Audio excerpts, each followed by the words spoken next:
Então, repetindo, estrutura do DNA. Apresenta dupla hélice, essa dupla hélice está enrolada em espiral.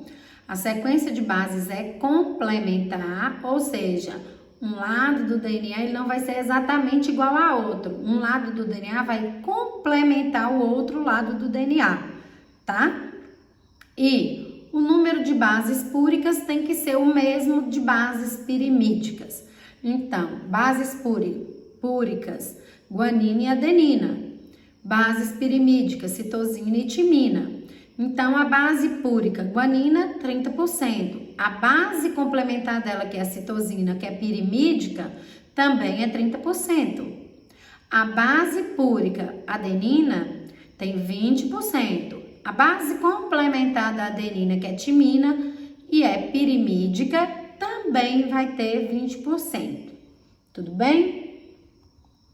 E aí, novamente, a nossa imagem do DNA, né? Então, se você prestar atenção, a parte aí da hélice vermelha, ela não vai ser exatamente igual à hélice azul, não. Ela só vai ser complementar. Aqui, ó, nesse ladozinho aqui, ó, da hélice azul, eu tenho uma adenina em amarelo. Do outro lado, na hélice laranja, ela não é igual, porque ela não tem adenina. Ela vai ter timina. Adenina e timina se completam, então são bases complementares. Entendido? Se eu tiver aqui 10 adeninas, eu tenho que ter 10 timinas.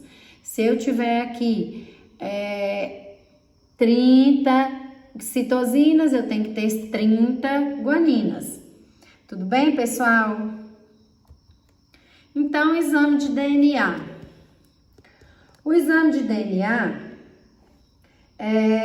ele é muito utilizado hoje em dia, né? Então, antes não se fazia exame de DNA, porque nem se conhecia o DNA, né?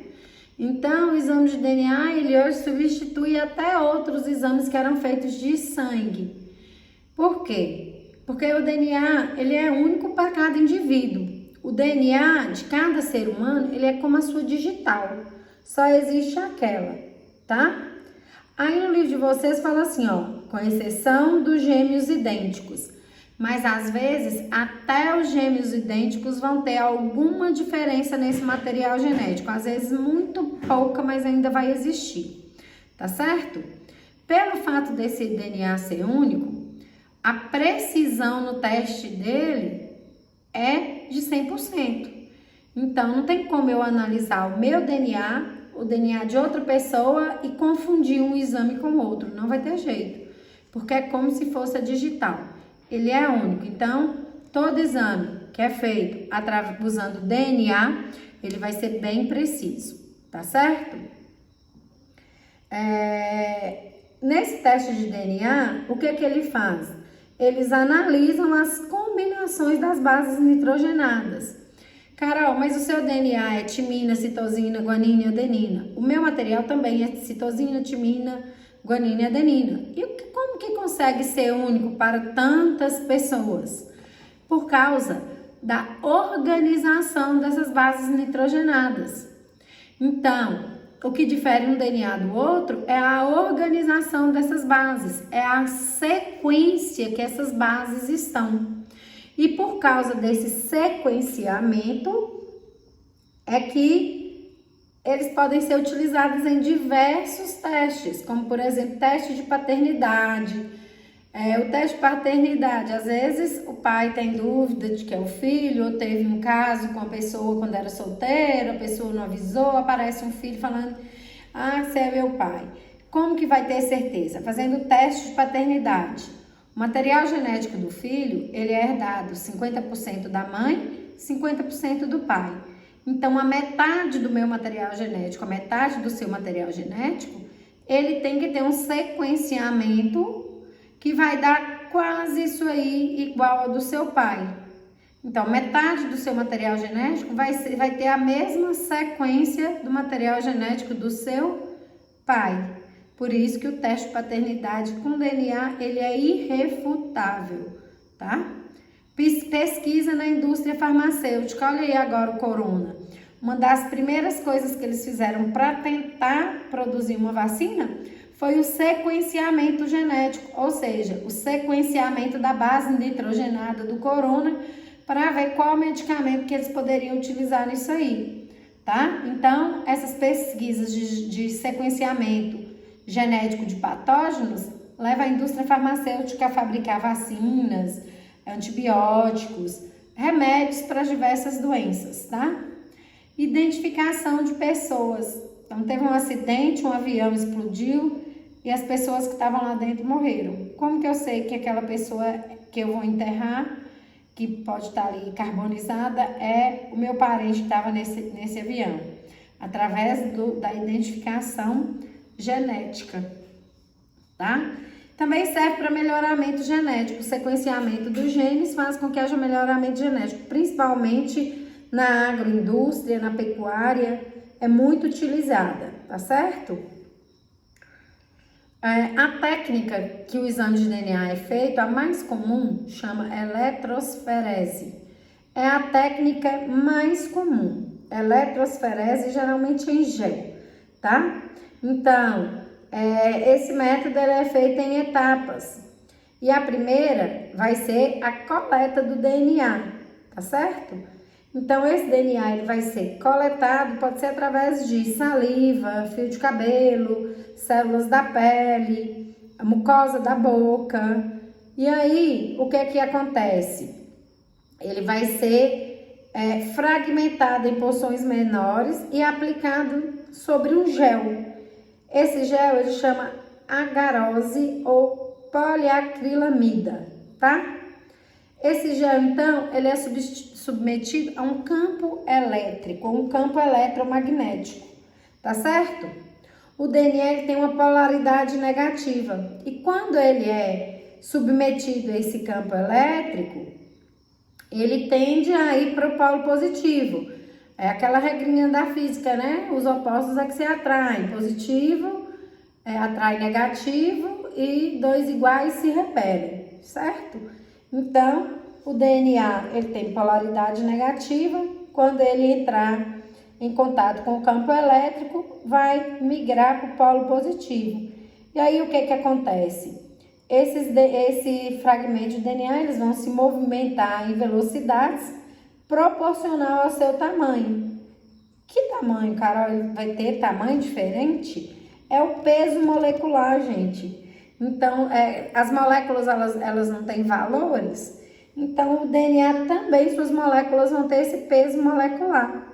E aí, o que vai acontecer? Eles conseguem diferenciar as bases nitrogenadas pela distância que essas bases vão percorrer no gel, né? Então, o que tem menor peso molecular vai ser mais rápido. E o que tem maior peso molecular, eles vão serem mais lentos. Então, eles vão formando padrões e eles vão analisando esses padrões. E aí, cada indivíduo vai ter o padrão. Então, se eles fazem isso com o meu material genético, eles vão ter o meu padrão. Aí, eles têm que fazer com o do meu filho para fazer a comparação desses padrões. E aí que eu sei se é meu filho ou não. Se o padrão for o mesmo, é meu filho. Se o padrão for totalmente diferente, não é meu filho. Deu para entender? Então, vamos continuar com o conteúdo. Estrutura do RNA. O RNA, uma das características dele é ter uma única fita. Então, o RNA não é duplo. Mas como assim? Essas bases não vão ligar? Sim, só que a base do RNA se liga com o DNA. A gente vai ver isso mais lá na frente, mais específico. Então, o que a gente precisa saber agora? DNA tem fita dupla, enquanto RNA tem fita única, tá? DNA tem timina, RNA tem também sua base nitrogenada exclusiva, que é a uracila. Os cientistas acreditam que o RNA é o mais provável, uma das teorias mais prováveis, é que o RNA foi um dos primeiros polímeros que surgiu durante o transcurso de evolução, que isso significa? Que ele é precursor até do DNA. Então, e ele sempre teve essa função, né, de síntese proteica. Então, é por isso que acredita que ele é um dos primeiros polímeros. Lembrando que polímero, muitas partes, né? Todo polímero ele é cheio de partes. Então, acredita-se que ele foi o primeiro no processo evolutivo aí, tá? Nós estudamos há alguns dias atrás sobre as enzimas, né? E vimos que existe a riboenzima, que na verdade não é um tipo de proteína, é um ribossomo que vai ter a característica de funcionar como enzima, de ser biocatalisadora, tá certo? Então, essas são as principais estruturas do RNA. Ele também vai se dividir em 3 tipos. RNA ribossômico ou RNA-R, RNA mensageiro ou RNA-M e RNA transportador ou RNA-T. Cada um tem sua função e ele vai participar de algum processo no nosso organismo. O RNA ribossômico, por exemplo, nós vamos encontrar ele em maior quantidade nos ribossomos mesmo. E nos ribossomos nós vamos encontrar ligados ao retículo, né? Ou disperso lá no citoplasma. E a função dele é participar da produção das proteínas lá no citoplasma. O RNA-M, ou RNA mensageiro, ele vai sempre estar associado ao ribossômico, carregando as mensagens, né, do DNA para os ribossomos. Então, no DNA, eu tenho a informação genética. Eu tenho, por exemplo, registrada no meu DNA todas as proteínas. Quando meu organismo precisa produzir uma proteína, o RNA mensageiro vai lá, lê o fragmento do DNA que está transcrita aquela proteína, faz a coleta daquelas informações, leva lá para o RNA ribossômico para ele começar a sintetizar essa proteína. Para o RNA ribossômico sintetizar a proteína, ele precisa do transportador, porque essa síntese ela vai sendo feita de forma fragmentada, tá?